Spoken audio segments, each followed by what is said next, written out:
네, 안녕하세요. 네, 안녕하세요. 반갑습니다.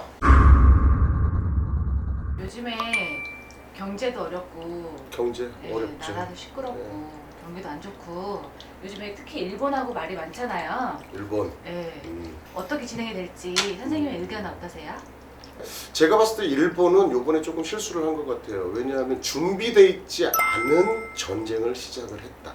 음, 근데 제가 본 큰 묶기는 뭐냐면은 일본이 지금 경제적으로 우리나라의 반도체 산업을 건드리면서 자기네들이 원하는 방향으로 끌고 갈 단순한 논리로 시작을 했었던 것이다라고 대부분 이렇게 판단을 하고 있는데, 그 일본의 속내를 들여다 보면은 사실 이 일이 있기 전에 독도 상공에서 일본 그 자위대의 항공기가 오면서부터 이제 말들이 많아지기 시작을 했거든요. 그러면서 또 무슨 우리나라 대법원에서 판결이 났던 그런 것들을 문제 삼고, 이런 일련의 과정들로 봤을 때 이것은 군사적인 것과 아베 정권의 어떠한 군사적인 그러한 앞으로의 큰 밑그림 속에 이것이 지금 존재해 있는 것이 아니냐. 근데 그들이 생각한 그러한 밑그림 자체가 사실은 우리 국민들이나 우리나라에서 이런 식의 대응을 할 거라고는 어느 정도 예측을 못했던 것 같아요. 그러니까 준비가 좀 덜 됐다. 저는 그렇게 보거든요. 근데 뭐가 그러한 부분으로 작용을 하느냐? 근데 사실 지금 제가 대한민국 국민으로서 갖고 있는 한 가지의 불만은, 일본이 그런 식으로 나왔다?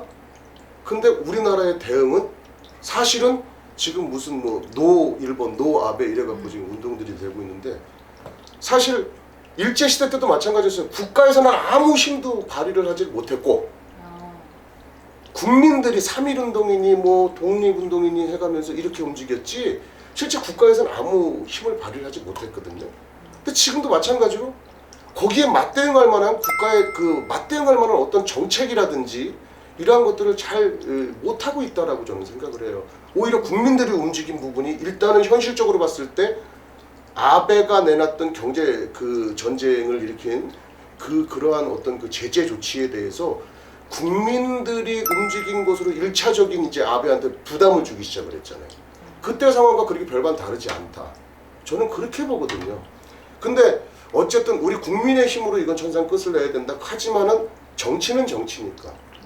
정치는 정치인데 제가 봤을 때 아베는 준비돼 있지 않은, 그리고 제대로 치밀하게 일본 애들이 원래 잘하는 그 아주 정밀하고 치밀한 그러한 계산법에서 조금 어긋난 상태에서 시작되지 않았겠느냐.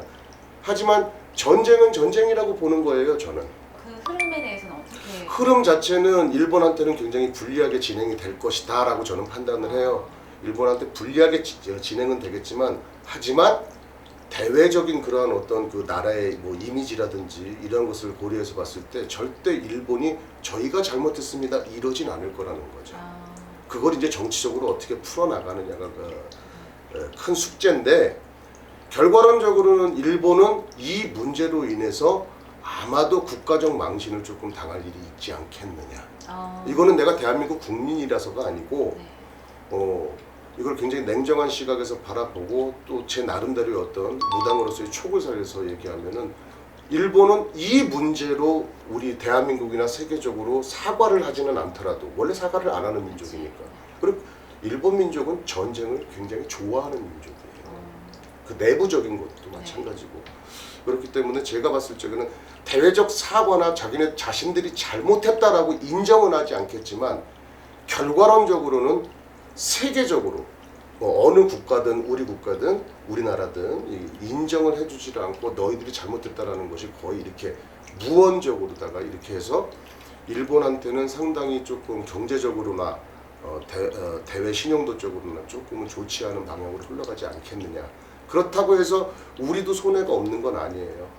우리도 손해 없는 거 아니고, 사실은 어찌됐든 저찌됐든 국가 간의 약속 이행을 하지 않은 우리의 탓도 손바닥이 마주쳐야 소리가 나는 거죠.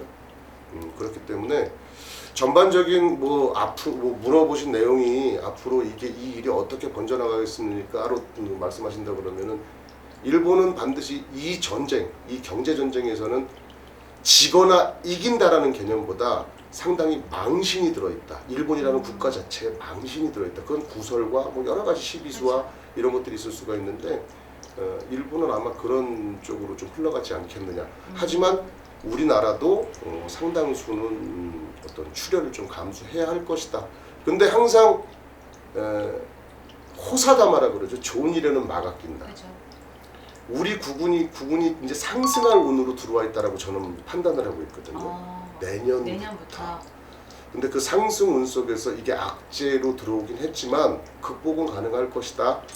그리고 이 호사다마 좋은 일 앞에 어떠한 이러한 일들이 발생을 하면서 이러한 것이 어떤 그 시발점과 계기점이 되지 않겠느냐라는 생각을 하고, 사실은 뭐 이건 뭐 점을 보고 안 보고의 그러한 것들보다 조금 우리 정치하시는 분들 조금 각성하셔야 됩니다. 지금 이렇게 대외적으로 일본에서 이렇게 시비를 걸어오고 이런 상황 속에서도 당리당략해서 그 국회 방송을 보면은 정말 휴대폰 그 우리가 유튜브를 이렇게 보잖아요. 휴대폰 집어던지고 싶을 때가 너무 많아요. 그런 지금 같은 국면은 사실은 그런 어떤 당리당략이나 뭐 각당 여야를 막론을 하고서 좀 힘을 모아서 국민들이 지금 촛불 들고 나가서 안티 일본을 외치고 있는 이 마당에 그 정치하시는 분들도 좀 같이 합심을 해갖고 서로 으쌰으쌰하면 더 큰 목소리가 날 수 있을 건데 대한민국 국민 한 사람으로서 저는 솔직하게 좀 안타까워요. 그런 부분. 네, 알겠습니다. 선생님 다음 시간에 뵙겠습니다. 네.